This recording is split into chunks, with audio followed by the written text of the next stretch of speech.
Thank you, I appreciate it. If you have the little baby blue card on your desk, on your table, please bring that out. That'll give you a little bit about me. My name's Carey Counsil. I'm a veteran, I'm a father, I'm a rancher. I'm a fifth generation rancher. I live up the road in Brenham, Texas.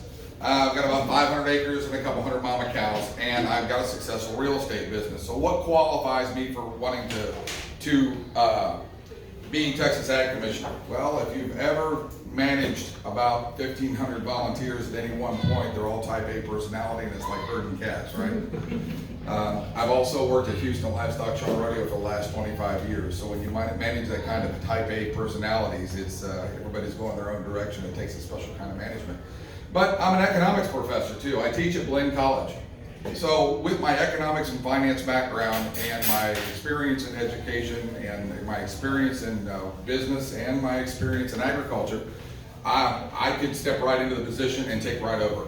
So that's why I want to be Texas Agriculture Commissioner. And the reason why I pulled the trigger is back in May, I'm a godly man, and I was watching what goes on in the Texas Agriculture Department. I work with agriculture, I work with the entities, I work with the cattle feeders, I work with a lot of cattle industry, and I saw a lot of bad things, negative things that were going on with the Agriculture Commissioner himself.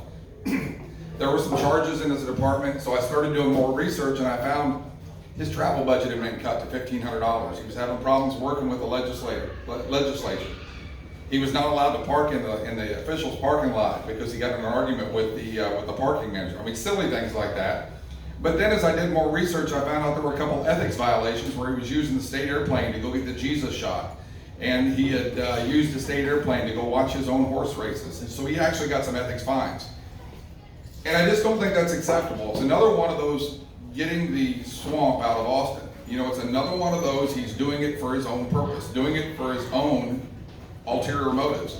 And I said, this has got to stop. Now, unintentionally, my resume points right towards the Ag Commission. It was not intentional. I had no intent on running for this position. And I just got tired. And I talked to my father, and my father says, what in the world are you doing? Why are you going to do this? I said, look at those kids and grandkids. My resume points towards it. I got 20 years at the college. If I don't do it now, who else is going to do it? I'm not a career politician, but damn it, somebody's got to do it. I'm fed up, and that's why you're here. You're here because you're fed up. I'm fed up too, and I decided to put my money where my mouth is. Now, in this campaign, which is a statewide race, you know it's expensive. I've been funding this campaign myself with the maximum donation I've got is $500 from here and $500 from there, and $100 here, $100 there. I don't have anybody in my pockets. And I'm proud to say I'm doing this myself. It's expensive, but I'm doing it myself because I want to make a difference. I want to make a difference for your grandkids. I want to make a difference for the next generation. How many people in here are involved in agriculture? Every single one of you ought to raise your hand. Everybody in here eats. Right? Everybody eats. You all wear cotton clothes. You have leather shoes. You have a leather handbag. You eat. You probably have landscaping at your house, and you have water run through your pipes. You're all involved in agriculture. Everybody's involved in agriculture. So I got to looking, and I wanted to see where the main topics and the main issues were, and the main things that if I got into office, what I could change. What can I make a difference on? And one of the big items are, number one is water. Water is going to be our next economic crisis. I know that as an economist. It's going to be a huge problem. Budget says we're going to use 17% more water in the next 5 years. But people, California is moving to Texas.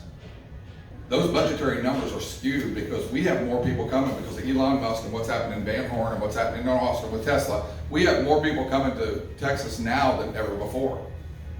Look at the building outside here. I remember when this was a sleepy little community. I remember this is a 2-lane road. I lived in Humble, and I was stationed in the Air Force in Abilene. So I remember when this was just a 2-lane road all the way out, and you had to go through all the little small towns before you got to Highway 6. So it's this area is growing. I mean, Texas is growing. So we need to come up with more water. I think it's going to be more like 20 to 25% more usage of water with the same amount of supplies. And where are we going to get it? Desalinization was talked about back in the Rick Perry days, and I think that's a great idea. We capture the water before it actually hits the Gulf of Mexico, and we get brackish water, and it's a lot cheaper than straight salinated water. We've got to make a decision soon. Start in Brownsville, ship it straight up the Rio Grande, right up to Falcon Lake. I don't know if you know about South Texas, but South Texas used to be the crop capital of Texas. That's where the gardening was done. You know, all the vegetables were raised there. Not anymore. There's no water to be able to sustain that, so what they're doing is cotton and corn now. So we have an issue in Texas, and we're losing agriculture. In the United States, we're losing 1,000 farmers, roughly 1,000 farmers every single month. And what are we going to do to stop this? We need somebody in there as an economist that knows economics and what it's going to take to turn this around. Another thing is, and I'm going to slap my hand on the table, is China is coming to Texas and buying Texas land. Amen. All over. You ever driven through West Texas and see all the windmills? All the waste of the windmills? They cost more money than what they generate, and then what a waste that they are when they have to come down. How about the solar farms? There's one just north of Bryan College Station, 4,000 acres. They took a cattle ranch and turned it into a solar farm. They kept the ag exemption because they're running goats underneath them and sheep underneath them to clean them up. They're using it to clean the grass underneath them. We lost a big farm up there, 4,000 acres, and it's happening all over Texas. What if we took the ag exemption away? You can't keep an ag exemption. You can't have your cake and eat it too. It can't be both ways. But China needs to get out of Texas. There's 8 states in the United States that don't allow that. That don't allow foreign purchases of their soil. Here, once again, Texas is a follower. We're going to follow California next. Who we're going to follow next? We need to be a leader. We need to be a leader in agriculture. We need to be a leader with the legislature. We have the majority in Austin. We send representatives to go set a Republican base, and this is what we're supposed to follow. And when it gets to Austin, we have leaders that can't make the decisions and can't do it, and nothing gets accomplished. People, excuse my French, but that's crap. That's really disgusting. These delegates are volunteers that go and they work really hard to put together a platform of what the Republicans are supposed to accomplish.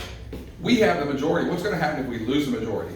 People in Houston and Dallas and Austin and San Antonio would love to turn us blue. While we have the majority, we need to make the decisions. So, what's your 2 biggest inflationary items? You got 2 big items that affects everybody. Your fuel and your food. Fuel's gone up from $1.99. Remember Christmas a year ago? It was $1.99. What is it now? $3.15? And your food has gone up over 20% in the last year. Go try to buy ribeye steak. It's ridiculous. As an economist, one of the things that I'm going to work on is I'm going to work on bringing those prices down to the consumers and also raising the prices to farmers. How do we do that? We do that through co-op programs and take the middleman out of it. There's 4 major slaughterhouses in the United States that produce 85% of what you eat. And there's only 4. As an economist, we call that an oligopoly.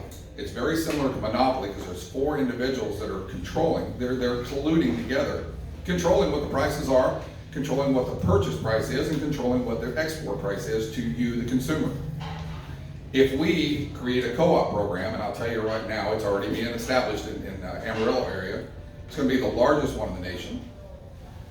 The farmer-owned co-op program where we raise the animals are processed and go directly to you, and they bypass that middleman, raising the price to the farmers and lowering your price at the grocery stores. It's going to be huge, and it's already in the works. It's already in the works. It's going to take about 5 years for fruition because it's a huge program, and they've already started it, and it's in Amarillo, and that's one of the things that I really want to make a priority, and I think we can push that and probably get that done in a couple of years instead of 5 years. So I think people would be also happy to hear if you had more people, you're Texans, if you knew where your meat comes from, or where you knew where your vegetable comes from, or you knew where your pecans come from, or you knew where your watermelon or your cantaloupe. Some of you will probably remember the Go Texan. Remember Go Texan? If it has had a stamp on it that said Go Texan, you knew it was a Texas product. Well, over the course of the years, that's been diluted. It's now a global phrase, Go Texan. I think we need to reduce that down and be a Texas phrase. If we take care of Texas first, and we feed our Texans first, and then what we have left over we export, we could also lower the price at the grocery stores. Right now, The commissioner is more interested in what's going on overseas and his exports and imports and what's going through and how his numbers look as his exports and how his numbers look as imports, because that's what he can pat himself on the back on. I'm not interested in patting him on the back. I'm not interested in getting a pat on the back myself. I'm interested in feeding you and your family. I'm interested, I have a 20% increase. I don't know anybody that's got an increase if you're fixed income or if you're working somewhere. I don't know anybody that's got an increase of 20% over the last year, over the last 2 years, over 3 years. But you're having to pay it out of your pocket. And there's people that are sacrificing right now they're sacrificing their medicines.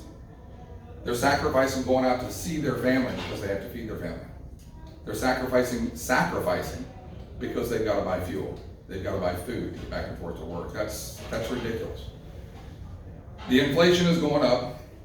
It's no longer Republicans versus Democrats. It's patriots versus the enemy. I'm just a common everyday man. I'm not any different than you. I put my pants on one leg at a time. I live in Brenham, Texas. Integrity is what you do when no one's watching, right? Integrity is what you do when no one's watching. I was asking Lubbock, Mr. Counsil, what's one thing that we don't know about you? Well, I'll tell you something you don't know about me. I'm not real happy or real proud about it, but 4 years ago I went for a divorce. And I got custody of my kids. Integrity is what you do when no one watches. I fought like hell.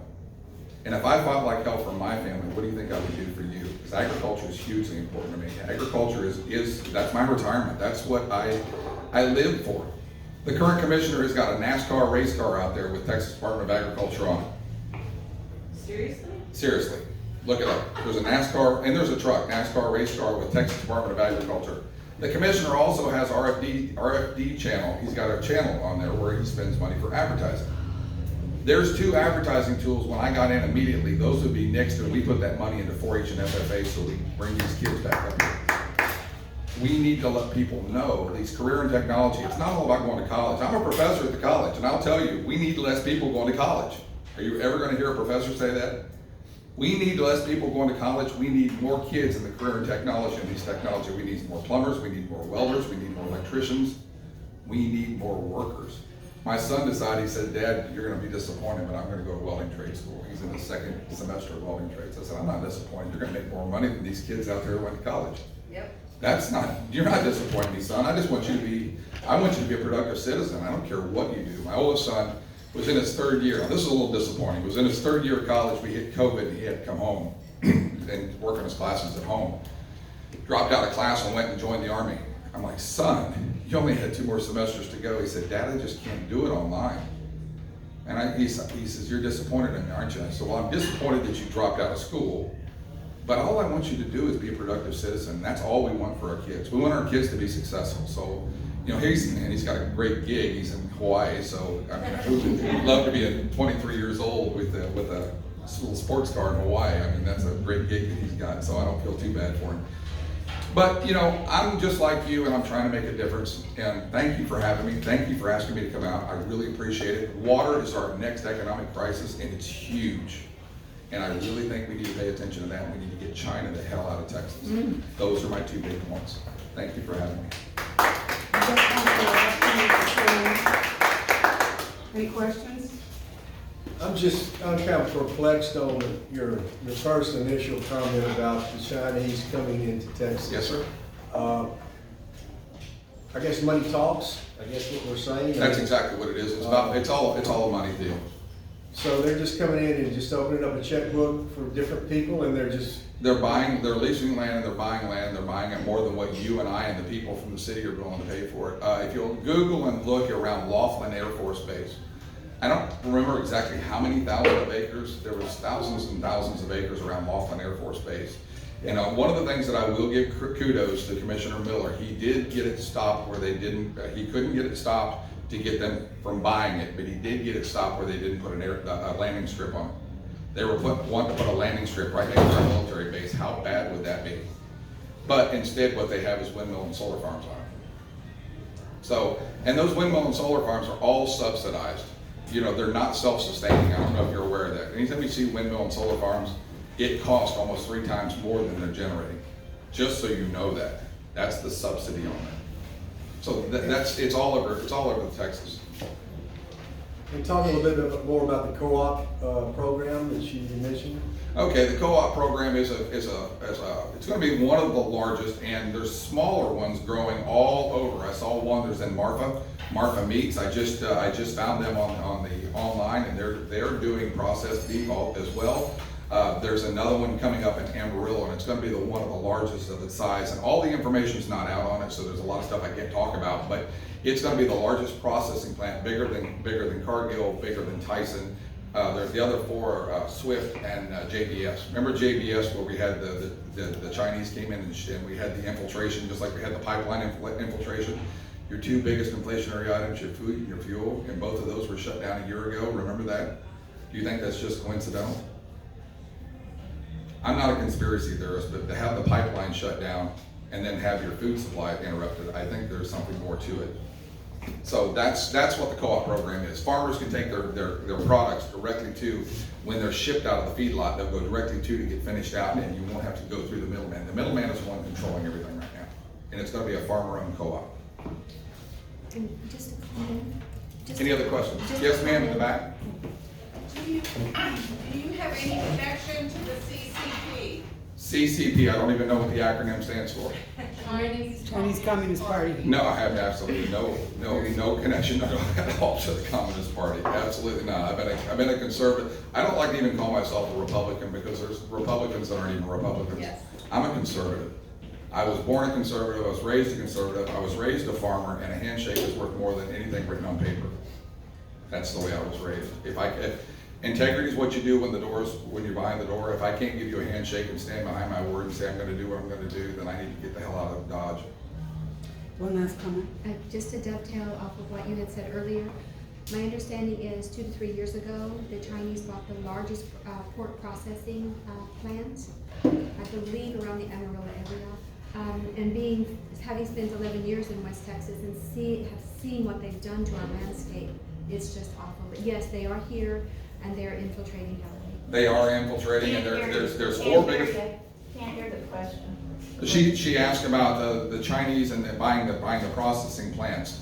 I don't know about the Chinese buying them, but I do know that there's 2 processing plants. I told you there were 4 major processing plants. 2 of those are owned by South American companies, and 2 of those are corporate owned, and 40% of those corporate owned are owned outside the United States. So I haven't done the research to figure out where outside the United States, but I wouldn't put past them. So China is here, and China is buying our land because China needs to feed their families, and the solar and wind farms are China owned. I mean, they have nothing to do. All those big windmills are all built overseas. They're shipped in here, and the electricity. Look what happened back in February. We lost the power grid. We have all these windmills and all the solar farms. When everything freezes up, we need the power grid. So Sarah's going to talk to you a little bit about oil and gas and how important oil and gas is. Anybody else have a question? Yes, sir. I've always wondered, what's the delta between what you get for your cows versus the wholesale or even the retail price? You take that same cow, cut them up, sell them in the freezer locker. What's the delta there? Do you want to you got a piece of paper? A 1,200 pound calf sells for $1.40 a pound. Right. 60% of that calf is usable. 40% of that calf is waste. I don't mean waste. They use it for other byproducts, but I'm talking about eatable waste. Eatable. 63% of that calf is eatable. So out of that 63% of the calf that's eatable, take that and break it down. Now, why are your ribeyes? Why are your sirloins? Those are the top cuts. The hamburger is going to be the cheapest. Roasts are going to be even cheaper than that. So it comes out, and the markup is astronomical. There's more money made in the 45 days that the processor keeps it than it's 2 times more what money made what the processor keeps it than what the whole calf is for the first 180 days of its life. Yeah, it's twice as much. Thank you for coming. Thank you. Thank you.